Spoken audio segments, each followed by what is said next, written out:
Hello students, today we are going to study one more harmful effects of microbes.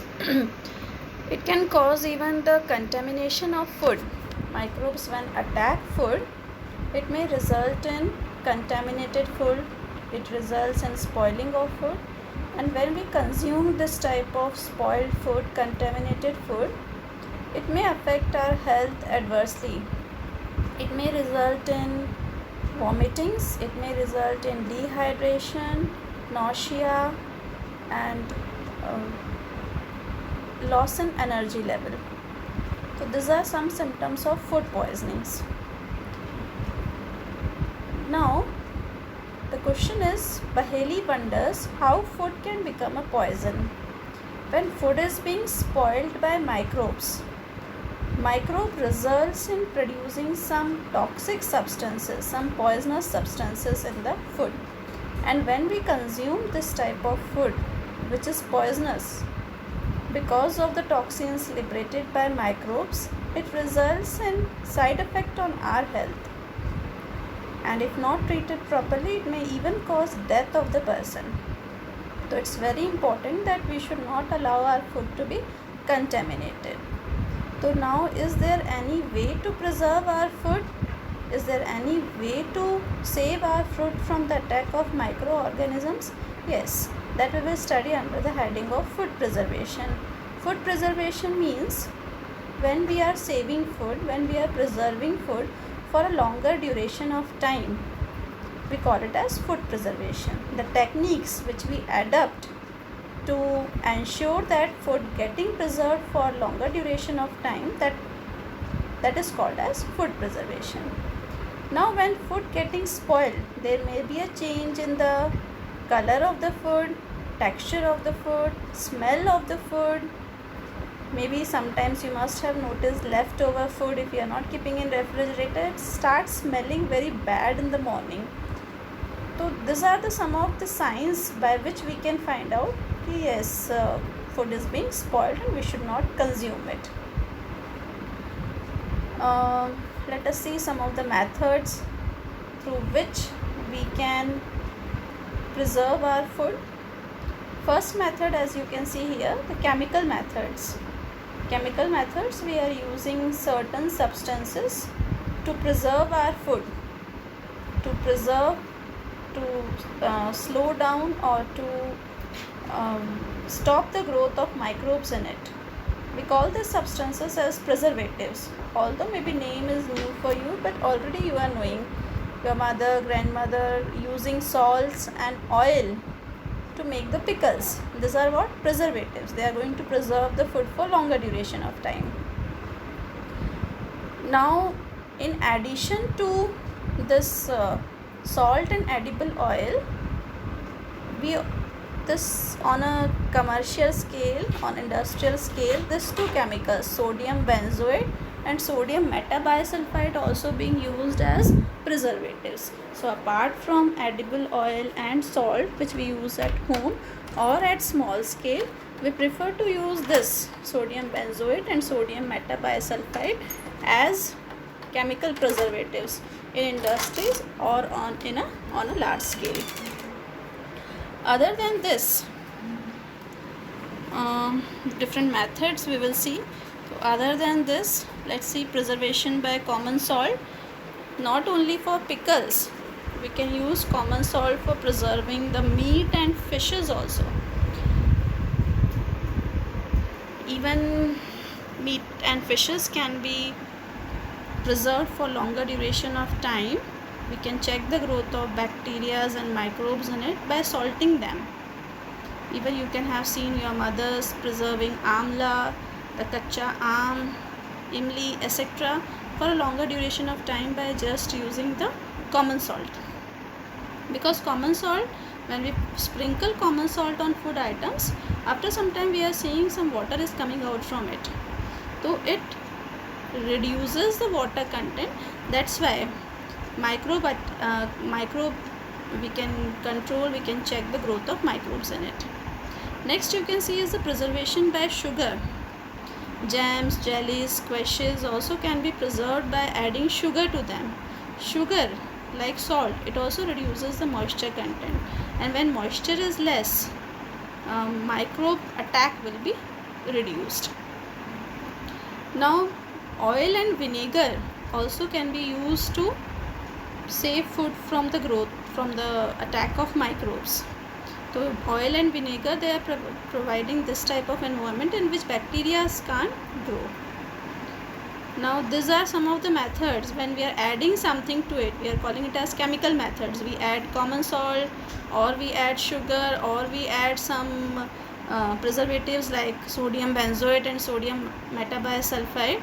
But all food items we can't preserve by adding these substances. For other substances like milk, we can't save it by adding sugar or by adding salt to it or by adding oil or vinegar to it. So some food items can be preserved by giving them heat and cold treatments. Heat treatments, like after taking milk from the milkman, the first thing we are doing at home is that we are boiling up the milk. So boiling of the milk, it prevents, it kills the different microbes present in it. Same way, water also, we prefer to drink water, we make it potable for drinking by boiling it, because boiling means we are heating the food at very high temperature, microbes present in the food get killed up. Sometimes we are keeping our veggies and fruits inside the refrigerator, because low temperature also reduces the growth of microbes. Now one question is there, why does the milk that comes in packets not spoil? It is not getting spoiled quickly, because that milk is what? It is pasteurized milk, and the process is called as pasteurization. Who has given this process? That is the scientist Louis Pasteur. This is another way to preserve milk. So pasteurized milk, we will also see a video on this pasteurization of the milk. But just now, pasteurized milk, how to pasteurize? We are heating the milk to a temperature, say 72 degrees Celsius for near about 30-40 seconds. We are heating the milk up to high temperature, and then suddenly we are chilling it, and then suddenly we are bringing it at very low temperature and storing it. This process we call it as pasteurization. It will also check the growth of microbes. So another method we have seen, either we can add something to a food item to preserve it, or by using the hot and cold treatment also we can save our food items from getting spoiled. Another is the storage and packing. Nowadays food items are being stored and packaged properly so that they are not coming in contact with the microbes present in air. Like wafers which we are purchasing from market, they are well being packed, they are very crispy inside. So this is another way to preserve our food items. Let's watch a video. The food in order to preserve it. We see the container in the morning, we find that it is shared by some new members. Yes, along with the food, we even find fungus growing in the container. So what do we do in such cases? Needless to say, we throw it away. This is because if we spoiled food, you can sometimes see the fungus growth on it, on the bread or on the chapati, some fungus growth, or in the vegetables also fungus growth is there. Now that food is contaminated, which we can't consume it. If we are going to consume, we will have food. If we consume the food shared by fungus, then we may encounter a variety of health issues. This happens because the food has now turned into a poison for us. Wait a second, how can the delicious food of the previous night turn poisonous this morning? That too only with the mere presence of fungi? The fact that fungi grow over it is enough to explain this. Yes, when microbes of any type take over our food, they release certain substances in it. And these substances are quite toxic for us. So when microbes attack our food items, if we are not preserving our food items, after a certain time microbes are going to attack them, and they are going to release certain substances which are toxic in nature, which are poisonous in nature. And if we are going to consume these toxic substances, we are going to fall ill. And hence we say that the food has turned poisonous. This gets us to the concept of food poisoning. In the simplest words, we can define food poisoning as the ill effect on health caused by consumption of contaminated food. So when our health is adversely affected because of consumption of contaminated food, that we call it as food poisoning. So look out for the definition properly. Definitely you are getting this term to write it in your CWs. So food poisoning, that is the ill effect on health caused by consumption of contaminated food. Ill effect in the form of nausea, in the form of weakness, in the form of acidity, in the form of stomach ache, in the form of dehydration, etc. and etc. And how does the food get contaminated?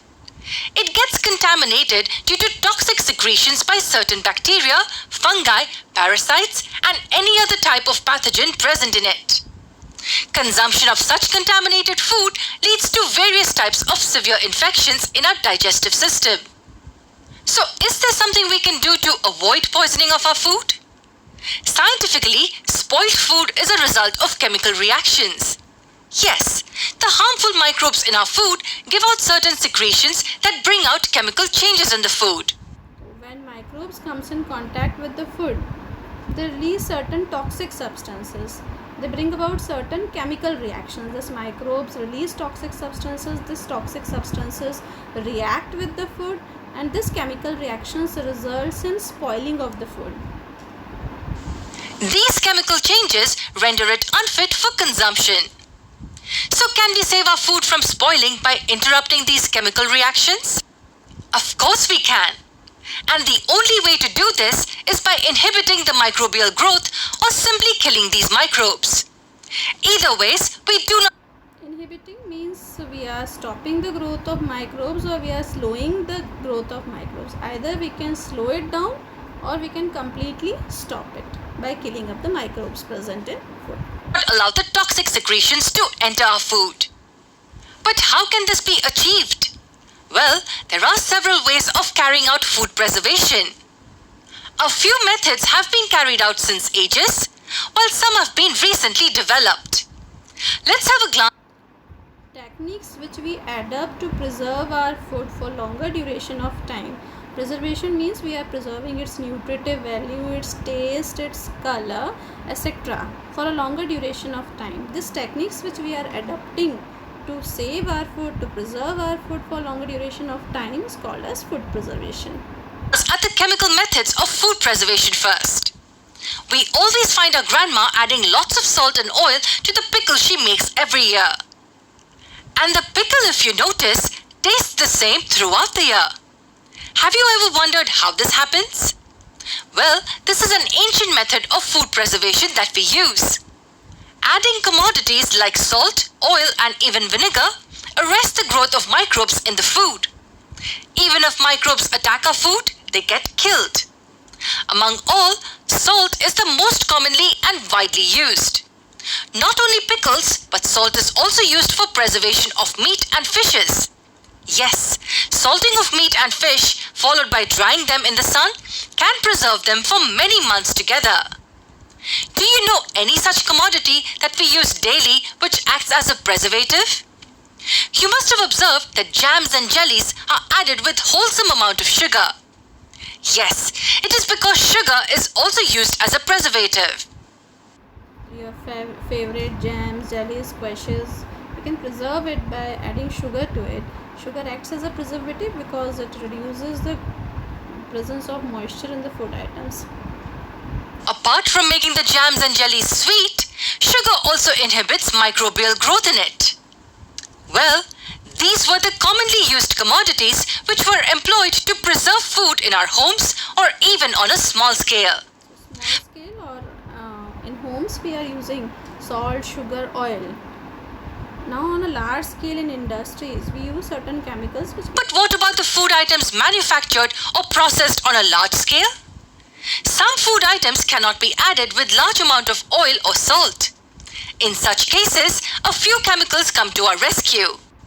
Yes. Now, apart from salting, oiling or adding sugar, we have certain chemicals that can be added to the food in order to preserve it.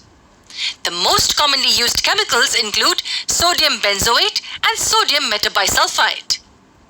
These chemicals prevent the growth of microbes in our food. And what kinds of food items can be saved by these chemicals? We can add them to squashes, fruit juices, and even certain fruit jams. Now, these were the methods where the food items were added with some preservatives. But what about those consumables which cannot be added with any such preservatives? Wait a second. We can add preservatives to almost all food items. Then which consumables are we referring to? Well, have you ever thought of adding salt or oil to milk for preservation?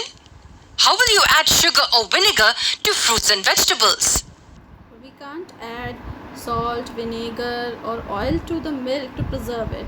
We can't add salt or sugar or vinegar to preserve our fruits and veggies. For this, we are using certain other methods. To preserve milk, we are using the method called pasteurization. Already in the starting of the chapter, in the starting of the lecture, we have discussed. To store fruits and veggies, we are storing them in refrigerators at low temperature. Let's see pasteurization a little bit through a video. These consumables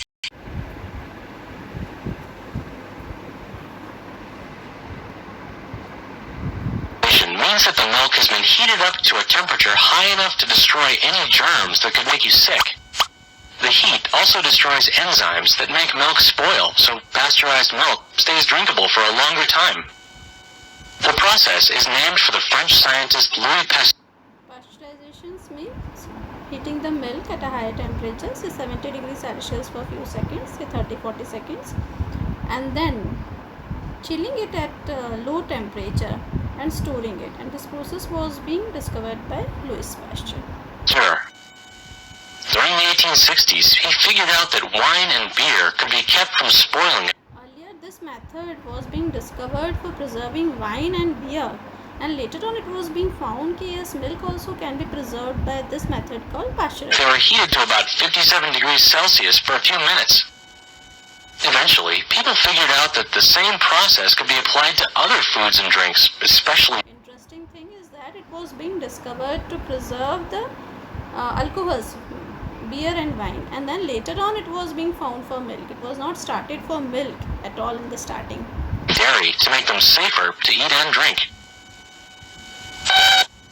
Well, if you milk a healthy cow, the milk will usually be safe to drink. But dairy farms at the start of the 20th century were often dirty, filled with sick cows and sick people. Bacteria often ended up in the milk, making. Just now you have seen, that's why pasteurized milk is needed. So today we have seen different methods of food preservation. If we are not preserving the food, if we are consuming the spoiled food, contaminated food, we are going to fall ill, and if not being treated, it may cause even death. So we have seen different chemical methods and physical methods to preserve our food for longer duration of time. Happy learning.